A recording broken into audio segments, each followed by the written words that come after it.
one time it was a winner of a industrial, that highest industrial design filing was done by a Crompton Greaves, and it is doing that particular activity. It is in a electrical engineering sector if you see, and if you see the products of Crompton and Greaves, the products are like fans or tube lights and that bulb, all these kind of appliances are there.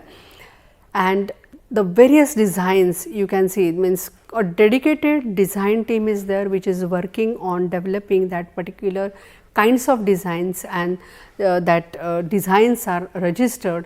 And if you see that it was like a number one in electrical engineering sector, probably Crompton and Greaves is like a, in India it is a topmost industrial design filing organization is. So, that is a scenario.